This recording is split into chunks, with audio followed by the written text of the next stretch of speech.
Kisah akhir hayat Sunan Gunung Jati selalu menarik untuk diceritakan, terlebih bagi kalangan muda. Apalagi sosok Sunan Gunung Jati yang selain sebagai salah satu dari Wali Songo, penyebar agama Islam, juga sebagai leluhur para sultan keraton di Cirebon.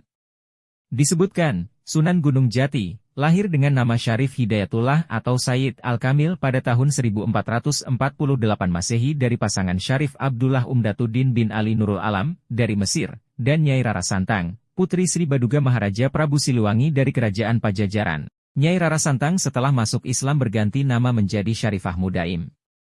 Pada tahun 1479 Masehi, kedudukan Pangeran Walangsungsang sebagai penguasa Cirebon kemudian digantikan putra adiknya yakni Syarif Hidayatullah yang sebelumnya menikahi Nyimas Pakungwati, putri dari Pangeran Walangsungsang dan Nyai Indang Gulis. Pertumbuhan dan perkembangan yang pesat pada Kesultanan Cirebon dimulailah oleh Syarif Hidayatullah atau Sunan Gunung Jati. Sunan Gunung Jati kemudian diyakini sebagai leluhur dari dinasti Raja-Raja Kesultanan Cirebon dan Kesultanan Banten serta penyebar agama Islam di Jawa Barat seperti Majalengka, Kuningan, Kawali, Galuh, Sunda Kelapa, dan Banten. Sunan Gunung Jati dikenal juga dengan sebutan Syarif Hidayatullah bin Maulana Sultan Muhammad Syarif Abdullah dan bergelar pula sebagai Ingkang Sinuhun Kangjeng Susuhunan Jati Purba Panete Panatagama Aulia Allah Kutubid Zaman Halifatur Rasulullah. Kisah akhir hayat Sunan Gunung Jati menurut pupuh naskah Mertasinya, bahwa suatu hari Sunan Gunung Jati pergi bertafakur sambil membawa keris Sang Hyang Naga ke Gunung Jati. Ketika itu beliau sudah merasakan bahwa ajalnya sudah mendekat. Kemudian, Sunan Gunung Jati juga sempat menulis surat di Gunung Jati dengan menggunakan daun sebagai kertasnya. Surat itu ditujukan kepada anaknya di Banten yang isinya meminta Sunan Sebakingkin agar menyuruh cucunya yang bernama Kapil, nama panggilan untuk Maulana Muhammad, untuk pergi menunaikan ibadah haji, sebab dialah yang kelak akan menjadi raja. Surat itu dibawa terbang oleh keris Sang Hyang Naga menuju Banten. Keris itu terbang dengan cepat, cahayanya terang bagaikan andaru, bintang jatuh, di tengah malam. Sesampainya di Banten keris itu turun di Istana Banten. Semua yang ada di dalam puri terkejut melihatnya, mereka mengira bahwa ada bintang jatuh. Keris tersebut jatuh di hadapan Pangeran Sebakingkin. Dengan penuh ketakjuban Sunan Banten melihat keris yang jatuh di hadapannya itu, dia mengetahui bahwa itu adalah keris Sang Hyang Naga milik ayahandanya. Segera surat itu dibacanya, yang isinya minta agar cucunya disuruh naik haji. Dikabarkan, saat itu juga Sunan Banten langsung membalas surat tersebut dan menyatakan akan melaksanakan perintah Sunan Gunung Jati. Surat balasan itu juga kembali dibawa terbang oleh keris Sang Hyang Naga. Setelah mendapat surat balasan dari anaknya, Sunan Gunung Jati yang masih berada di Gunung Jati berkata, inilah ciri dari, jangan ada, kesombongan dan hati yang takabur. Seberapa lamanya kita dalam hidup ini akan berkuasa, pasti tidak akan selamanya. Lama kekuasaan keturunanku di Banten kelak tak akan lebih dari 9 keturunan.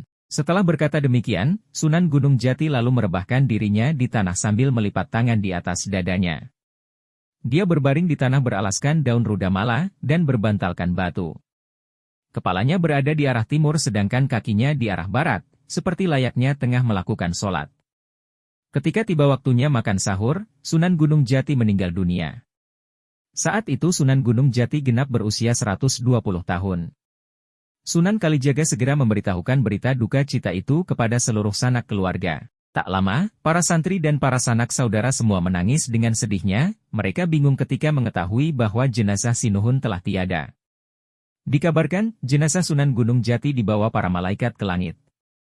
Ketika Sunan Kalijaga, Syekh Datuk Khofi, dan Pangeran Majdum tiba di Gunung Jati, mereka hanya melihat wangkingan, ikat pinggang, dan jubah Sunan Gunung Jati saja.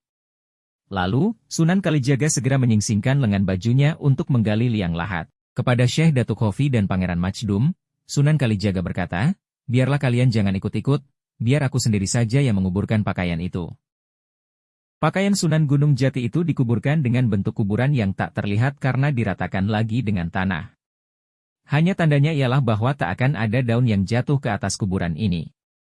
Sementara, saat Tubagus Pase datang ke Gunung Jati bersama para sentana mantri, mereka menemukan keris Sang Hyang Naga dan tasbih milik Sunan Gunung Jati. Keris pusaka itu menggelantung di udara, merah membara bagaikan bintang jatuh, sedangkan tasbihnya kemudian segera dikuburkan.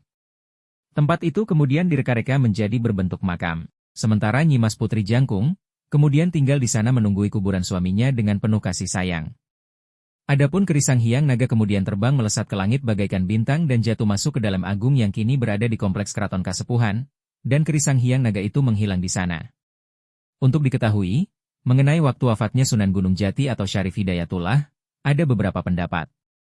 Dalam History of Java ditulis bahwa Syarif Hidayatullah wafat pada tahun 1428 Saka atau 1506 Masehi dalam usia yang sangat lanjut.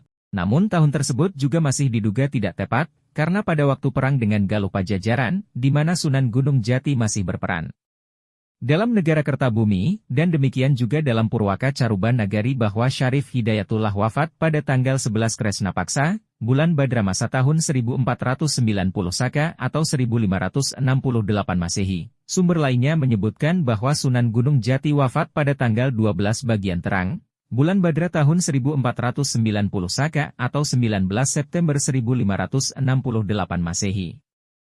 Demikianlah penyampaian dan penjelasan tentang kisah akhir hayatnya Sunan Gunung Jati. Semoga bermanfaat. Jangan lupa like, share dan subscribe agar saya lebih semangat lagi dalam berbagi ilmu dan informasi yang menarik lainnya. Terima kasih.